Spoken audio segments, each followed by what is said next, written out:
Buena tarde, qué gusto saludarles en su programa Vida y Cambio Climático. Hoy tenemos un invitado de lujo, ahorita nos los va a presentar nuestro compañero Ever. Ever, qué gusto tenerte aquí en esta tarde. Es un gusto saludarla. Efren, bienvenido a nuestro programa. Ever, ¿nos puedes hacer el favor de presentarla? Claro que sí, un gusto a todos, nuevamente pues bienvenidos. Tenemos un invitado especial, decimos especial porque es un amigo en común, tanto de la doctora Vicky como para mí, Efren. Mucho gusto que estés aquí. Les comento rápidamente sobre Efren. Efren es investigador en el Centro Universitario de los Valles, Q-Valles, de la Universidad de Guadalajara, y es integrante del Sistema Nacional de Investigadores. Ha sido catedrático CONACYT en el Instituto de Geografía de la UNAM, investigando y colaborando en el fortalecimiento del proyecto Geoparque Mundial UNESCO Mixteca Alta en el estado de Oaxaca. Realizó un postdoctorado en el Centro de Investigaciones y Estudios Superiores en Antropología Social CIESAS, Unidad Pacífico. Es doctor en Ciencias Sociales y Humanísticas por el Centro de Estudios Superiores de México y Centroamérica de la Universidad de Ciencias y Artes de Chiapas, maestro en Antropología Social por el CIESAS, Unidad Sureste, y licenciado en Filosofía por la Universidad de Guadalajara. Efren, bienvenido. No, pues muchísimas gracias. Agradezco mucho la atención de invitarme. Estoy muy contento de volverles a ver. Feliz de estar en Oaxaca y de seguir colaborando con la UAPCO. Excelente. Gracias, Ever. Bueno, pues este programa se caracteriza justamente por hacer reflexión a cómo ha cambiado la vida de las personas en la sociedad cuando hablamos del cambio climático, ¿no? Y cómo esto nos empieza a golpear hoy en día. Pues ¿quién no ha sufrido esta ola de calor? Hemos tenido muchos datos de personas que han fallecido en el norte, en el sur, ¿no? En el centro. Entonces, pues queremos platicar con Efren sobre estos temas. ¿Qué es el cambio climático, Efren?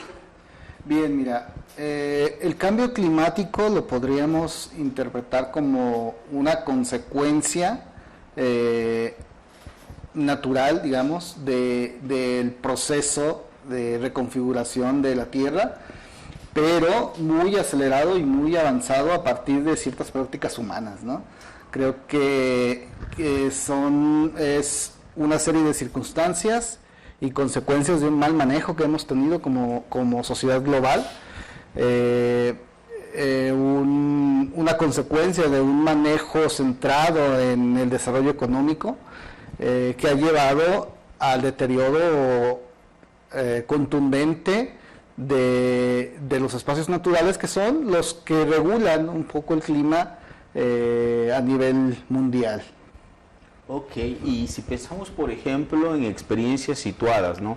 Por ejemplo, tenemos la fortuna de tenerte, pero estás en Jalisco, en Guadalajara y particularmente en Q-Valles. ¿Qué factores crees que en Jalisco estén afectando o que intervengan precisamente en este tema del cambio climático? Bien, mira, los factores tienen que ver, están muy relacionados, pero los enfocamos a una región micro, ¿no? Quizá podemos tomar no solo la región Valles, que es en donde se localiza el centro universitario.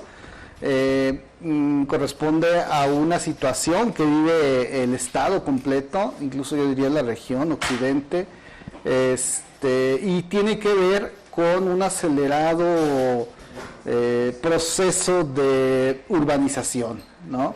Hay un problema muy fuerte de desarrollos inmobiliarios en Jalisco que han acabado con grandes extensiones naturales. También podemos observar mucho un crecimiento desordenado de la mancha urbana, un crecimiento sin control, un boom importante que se da en la región Valles particularmente, pero no únicamente, que es la explosión del tequila, ¿no? La explosión de la moda de beber tequila. Esto ha llevado pues a que muchos sembradíos, muchos espacios naturales se deforesten y se promocione a su vez el paisaje agavero, pero que también muchas hectáreas, muchos espacios donde se sembraba caña tradicionalmente, o la milpa, también hayan sido sustituidos por la siembra del agave. Entonces vemos como una explosión sin control de la siembra del agave, que trae por consecuencia pues el deterioro de la tierra y un cambio drástico en las altas temperaturas que vivimos en la región. Claro. Yo creo que en ese sentido es que nosotros dentro de esta área de la disciplina de las ciencias sociales hemos estado reflexionando en torno a ello y hemos dado cuenta de este fenómeno que algunos le han llamado el capitaloceno, ¿no? O sea, cómo todas estas actividades empresariales, como tú dices, la caña, el agave ahora, ¿no? Que también en Oaxaca está aconteciendo. Aquí uno de nuestros primeros programas hacía alusión a ello, ¿no? De cómo ha ido cambiando este paisaje en Oaxaca, y cada vez vemos más estos sembradíos en las pendientes y todo lo que implica, ¿no? La deforestación, pero todo lo que acaba con el suelo, ¿no? Entonces aquí también tú nos decías al principio, ¿no? Que también tiene que ver con estas acciones del hombre. Entonces tenemos ahí como dos conceptos importantes, ¿no? El capitaloceno y el antropoceno, ¿no? Lo que viene vinculado a las acciones propias de los seres humanos. Y esta mancha urbana que tú dices, ¿no? Que se va presentando en esta zona de Jalisco, también la estamos viviendo en Oaxaca, ¿no? Y aquí vemos que ya tenemos casi población viviendo en Monte Albán. El otro día comentaban algunos, dice, me voy a extrañar si algún día llego y en vez de ver una tumba, ya tengo al frente una residencia, ¿no? Pero es parte de lo que está aconteciendo, ¿no? Y esas cuestiones, pues sí, son preocupantes porque ¿qué implica esto de que no se haga un buen manejo de los territorios, ya sea para la agricultura, ya sea para la vivienda? ¿Cómo lo lees tú, Efrén? Sí, mira, hay un concepto que se integra a los que has planteado y que es importantísimo, ¿no? Que es el de la gentrificación, ¿no?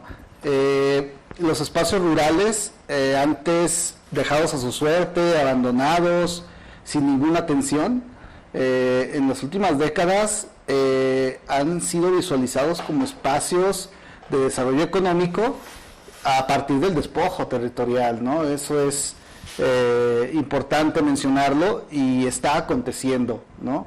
Esos espacios antes olvidados ahora son vistos como espacios de inversión, en los cuales se va desplazando a las poblaciones locales y se genera un estado de plusvalía, el cual excluye aún más a las poblaciones, ¿no? La gente que vivía en esos espacios ahora es desplazada a las orillas y ya incluso desplazada de los espacios centrales, porque es imposible para ellos los costos y los manejos. Incluso la privatización, ¿no? El cercado de los espacios, pues ya se convierte en un grave problema para las poblaciones locales.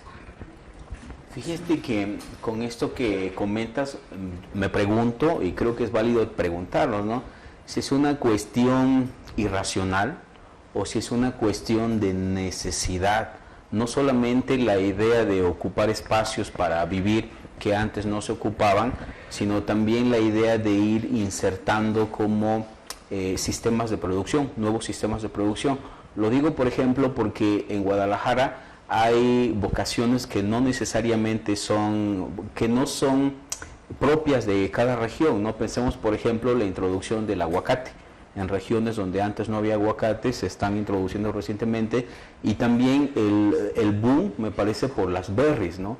Que son productos que podemos decir no son de primera necesidad, por lo menos las berries, sin embargo tienen un mercado, y que en la exportación, pues la de segunda es la que se queda en el país y la de primera es la que se va hacia el extranjero, ¿no? ¿Qué opinas tú sobre esta cuestión, cambio del uso del suelo, irracionalidades, el cambio de uso del suelo por moda, o desde tu perspectiva, ¿no?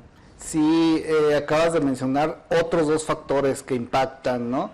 Hablábamos del agave, de la depredación de los bosques para introducir agave, del cambio de uso de ciertas siembras para introducir agave, pero está también este factor del aguacate, del aguacate y de las berries, que son especies no necesariamente naturales y que exigen mucho consumo de agua, ¿no? Exigen consumo de agua y esto impacta aún más en el desequilibrio que se está viviendo en la región, ¿no? Tenemos zonas que se están quedando sin agua porque se prioriza el desarrollo industrial. Ese es el discurso oficial, el darle toda la preferencia a la industria en detrimento de muchas poblaciones, ¿no?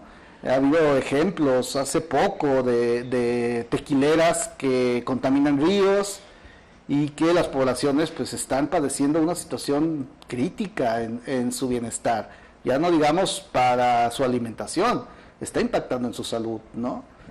Además del agua, el uso de agroquímicos, ¿no? Claro. Un uso de agroquímico excesivo, a pesar de que muchos de estos productos que se generan se supone que son libres de contaminantes o que también pueden ser consumidos por cualquier persona. Sin embargo, sabemos que este abuso de fertilizantes, insecticidas, etcétera, dañan la salud humana y el propio ecosistema, ¿no? Y eso es una característica propia de estos campos de la agricultura empresarial. A mí me tocó verlo en San Quintín, en Sinaloa, en Sonora. Nosotros estuvimos trabajando con jornaleros agrícolas, ¿no? Y era impresionante ver cómo todos los garrafones donde llevan todos los pesticidas, herbicidas, luego la gente lo utiliza para llevar su agua al campo, ¿no? Entonces, ahí también vamos viendo que hay otras formas de contaminación aparte de la de los suelos, ¿no? Cómo la gente y esto era un problema, ¿no? También importante. Esta parte, entonces, ¿cómo hacemos frente a todo esto del cambio climático? ¿Cómo lo piensas tú desde tus líneas de investigación, desde tus trabajos que estás haciendo? ¿Qué estás observando? ¿Se puede hacer algo o esto ya es irreversible? Irreversible, no sé si sea tan drástica la palabra irreversible, pero sí es avasallador, ¿no? Es avasallador este impulso y esta falta de frenos a la industria agroquímica, pero sí hay alternativas también, se están generando alternativas, cada vez la gente, desde las consecuencias que le genera todo esta situación, genera alternativas, pero también hay espacios que se dedican a formar a la gente para cambiar ciertas prácticas, ¿no? Es un poco lo que he venido trabajando en los últimos meses, en los últimos años, en un proyecto denominado Escuela Campesina, que surge entre el 2010 y 2011. Es un espacio precisamente de gente que se une con estas preocupaciones, ¿no? La preocupación del daño a la tierra, del cambio climático, de las fuertes sequías que se presentan, y comienzan a capacitarse en temas de construcción alternativa, con elementos locales que puedan facilitar primero el consumo de los recursos, pero también bajar costos, generar arquitectura adecuada a los contextos, ¿no? También agricultura sustentable, basada en elementos energéticos, en manejo de una cultura orgánica.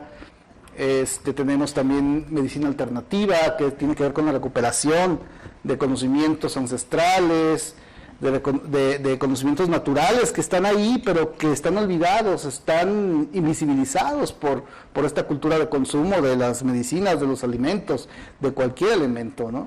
Yo creo que algo que nos puso en shock ahora fue lo de la pandemia, ¿no? Donde hubieron como muchos ejercicios en este sentido de que no habían clínicas COVID, de que no había una serie de medicamentos, ¿no? Y nos dimos cuenta que esta parte alternativa también puede ayudar, ¿no? Y estar mejor, ¿no? Yo creo que también una de las cuestiones de todos los factores, te escuché con mucha atención y tú decías, sí, es que podemos usar tecnología solar, es que podemos usar esto, pero hay un elemento que ese sí no lo podemos cambiar y es el agua, ¿no? O sea, ese elemento yo creo que es uno de los... El otro día escuchaba yo una entrevista donde decían que este va a ser el primer problema que vamos a enfrentar, que se acabe el agua. ¿Qué vamos a hacer sin eso? por ahí se hablaba de quitarle las sales al agua, ¿no? Y poderla producir. ¿Esto no sabe si lo están usando en algún lugar de la agricultura ya?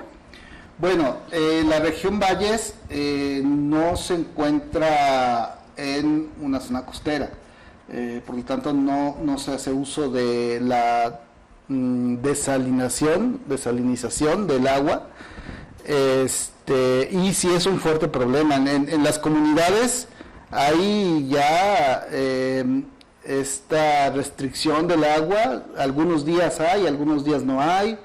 La contaminación es presente, está muy patente, y es lo que hace falta trabajar también, ¿no? Desde la universidad, desde las ciencias sociales, es importante trabajar en temas de concientización, pero no solo que quede en el nivel de la concientización, sino en la generación de alternativas. A mí me queda muy grabada la experiencia aquí de la COPUDA, de la Coordinadora de Pueblos Unidos en Defensa y Cuidado del Agua, de cómo convirtieron una problemática que es la extracción de agua en una posibilidad y en una solución, que fue la inyección de agua a través de pozos secos, ¿no? Que le llaman ellos la siembra de agua. Entonces, en la medida en la que estas experiencias se compartan y se realicen en otros contextos, pues resultaría favorable en la recuperación de los mantos freáticos, ¿no? Que esto obviamente debe estar acompañado por una vigilancia estatal y gubernamental, que lamentablemente no se da a cabalidad, ¿no? Y una pregunta, Efren, ¿eso es muy costoso? Por la experiencia con los compañeros de la COPUDA, no. En un ejercicio de reflexión realizado en la comunidad de San Antonio Castillo Velasco, se plantea cómo un solo ayuntamiento, el de esta comunidad, pudo apoyar estos esfuerzos, ¿no? En la conversión de pozos, porque realmente está la infraestructura. Ahí el punto es trabajar en comunidad para desasolvar, para cuidar, para mantener en buen estado este tipo de estructuras para que puedan ser funcionales, ¿no? Muy bien. Oye, y bueno, eres un investigador literalmente a nivel nacional. Lo digo porque por tus trabajos en Jalisco, en Chiapas, en Oaxaca, también estás en Michoacán. ¿Cómo es la acción de la gente, ¿no? Me refiero a, vemos a organizaciones y particularmente organizaciones campesinas, gente desde abajo trabajando, ¿no? ¿Cómo le hacen para involucrar a otros actores? ¿Hay organizaciones civiles? ¿Cómo se vincula el gobierno? ¿O son literalmente fuerzas humanas de interés propio por querer construir un mundo diferente y luchar por la vida, por ejemplo? Bueno, esto es muy complejo porque no hay una fórmula y no hay una forma, ¿no? Uh-huh. Es algo que he sufrido un poco en mi cambio del sur al occidente. Acá en el sur estaba yo en contextos en los cuales la gente es muy organizada, muy unida, ¿no? Y busca alternativas de manera colectiva. Uh-huh.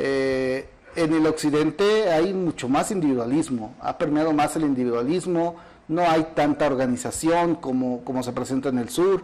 Entonces, en ese sentido he tenido que buscar espacios de gente que esté organizada, más que comunidades, como acá se da, ¿no? Acá llegas a una comunidad y hay toda una estructura organizativa. Allá es difícil encontrarlo. No es que no haya, la hay, pero es mucho más difícil encontrarlo. Entonces, en ese sentido, es importante echar mano de la investigación participativa, porque a través de la investigación participativa se puede crear esos nichos de organización que existen naturalmente en otros espacios, pero que en Jalisco no necesariamente existen. Claro. Y eso, Efren, puede estar relacionado a esta cuestión de nuestros pueblos originarios, que se piensan más en comunidad, en colectividades, que las cosmovisiones que tienen respecto a un problema como medioambiental, ¿no? Es que nos involucra a todos. Hay una concepción de cosmovisión, humanidad-naturaleza. ¿Tú cómo lo explicas? ¿Tiene que ver o es porque allá entiendo que hay pocos grupos originarios, ¿no? Pueblos originarios en Jalisco. Bueno, en Jalisco hay una presencia fuerte de birráricas, en el norte sobre todo, también nahuas en el sur, hay comunidades muy fuertes, pero su organización es distinta a la que vemos, sus luchas son distintas a las que vemos en el sur, ¿no? Y ese es un tema que he trabajado mucho y con el cual he peleado también conmigo mismo, ¿no? El tema de la idealización de esta imagen del pueblo organizado, que todos los pueblos indígenas son organizados, todos construyen alternativas. No es así, no es así. Realmente yo creo que sería la minoría de los pueblos los que están organizados, ¿no? y que construyen alternativas. Desde esa perspectiva, yo creo que más que ser una cuestión ancestral e idealizarla, sí hay elementos obviamente culturales que trascienden, pero creo que tiene que ver mucho con esta situación de exclusión que sí es continua, ¿no? A partir de la colonia, cómo han sido excluidos y cómo han tenido que generar estrategias desde la colonia para poder sobrevivir, ¿no? Obviamente apuntalados por conocimientos tradicionales, pero más llevados por una exclusión y por una necesidad de resolver las cosas a partir de la organización comunitaria. Como fuera del marco de también actualmente de una política pública efectiva, ¿no? Resuelvo yo desde abajo más que me llegue la solución desde arriba. Oh, qué interesante. Es precisamente lo que se vivió en la pandemia, ¿no? Es decir, había una política, por ejemplo, del sistema de salud que decía hay que hacer las cosas así, y parece ser que los pueblos indígenas buscaron alternativas diferentes basados principalmente en su cosmovisión y en su costumbre, ¿no? Y precisamente pensando un poco en la pandemia, pues el mundo vivió como una pesadilla literalmente, ¿no? Nadie creo había visto una pandemia más que en la película o escuchado a través de las historias o leyendas, ¿no? Sin embargo, lo vivimos, ¿no? Y en ese contexto parece que mientras vivíamos la pandemia aseguramos que íbamos a cambiar, íbamos a ser mejores personas y que precisamente nos íbamos a comportar mejor con el mundo, ¿no? Desde mi punto de vista parece ser que no tanto fue así y que han aumentado los problemas de basura, de contaminación, etcétera, ¿no? Desde tu perspectiva de trabajo, tus líneas de investigación y todo lo que están haciendo en Cuballes, ¿qué pudieras reflexionar sobre esta situación de la humanidad frente al medio ambiente y los desastres que estamos viviendo actualmente? Sí, mira, primero quisiera conectar lo que tú estabas planteando con lo que plantea Vicky, ¿no? Okay. En este sentido de la importancia de la idealización positiva, ¿no? Esto, el rescate de las cosmovisiones. El rescate de las cosmovisiones es algo relativamente nuevo, ¿no? Surge a partir de esta emergencia indígena de los 90s, 80s, que trae esta necesidad de reestructurar de una manera distinta. Entonces se comienzan a exaltar elementos ancestrales para la construcción de formas distintas de vida. Y esto fue como un detonante, como un imán importantísimo en la pandemia, porque se visualizó como una alternativa, ¿no? Lamentablemente creo que generó demasiadas expectativas la pandemia con respecto a la organización social y popular que finalmente no se concretaron, ¿no? Creo que termina la pandemia y la normalidad terminó por dar continuidad a estas prácticas nocivas, ¿no? De consumo, de mala alimentación, de poca organización, sobre todo en el contexto en el que estamos hablando, ¿no? De hecho, acabamos de escribir un libro acá en Cuballes con unos colegas que hablamos precisamente sobre las consecuencias de la pandemia en madres de familia, madres jefas de familia, y cómo tuvieron que redoblar esfuerzos para mantener vigentes postulados como la educación de sus hijos, ¿no? Además de mantener financiera y económicamente a la familia. Entonces sí, creo que hay historias muy crudas de cómo el trabajo se le cargó a las mujeres en este periodo y tristemente no se observa que se retomen este tipo de reflexiones para mejorar la situación de las madres de familia solas, por ejemplo. Claro. Se dice que con la pandemia hubo un retroceso, ¿no?, en lo que habíamos ganado dentro de las luchas feministas, y que lo que ya se temía de que la mujer ya salía más libre, que estaba descargada un poco de los roles de género, ¿no? En la pandemia hasta las mismas académicas, ¿no?, salían con la computadora en un lado y la sartén en la otra, y están ahí las evidencias, ¿no? Si eso pasó con las académicas, lo vimos también con las estudiantes y lo vimos también con estas mujeres que estaban como jefas de familia, ¿no? Todo lo que tenían que hacer. La verdad que estos temas siempre decimos nos sirven para abrir otros, ¿no? O sea, reflexionar en torno a los roles de género, reflexionar en torno a el cambio del uso del suelo, reflexionar en torno a nuestras prácticas también, ¿no? Como sociedad, esto que pasa cuando nos enfrentamos a una crisis, ¿no? No sé qué pudieras decir para ir cerrando nuestro programa, porque decimos lo cerramos, pero lo abrimos, pues, o sea, porque no podemos pasarnos más del tiempo. Pero ¿qué dirías, qué mensaje le darías a la población que nos ve en nuestros programas? ¿Qué dirías de lo qué nos queda por vivir de esto del cambio climático? ¿Qué tenemos que hacer? Híjole, pues es importante dejar el mensaje de que nunca es tarde para comenzar a tomar conciencia, ¿no? Y comenzar a vincularte con el otro que está a tu lado y comenzar a organizarte, ¿no? Eso es fundamental. Es necesario que la sociedad comience a generar sus propias alternativas. Si no generamos alternativas de todo tipo, no hay una perspectiva positiva de que pueda cambiar la situación en la que estamos, porque difícilmente nos van a llegar las soluciones.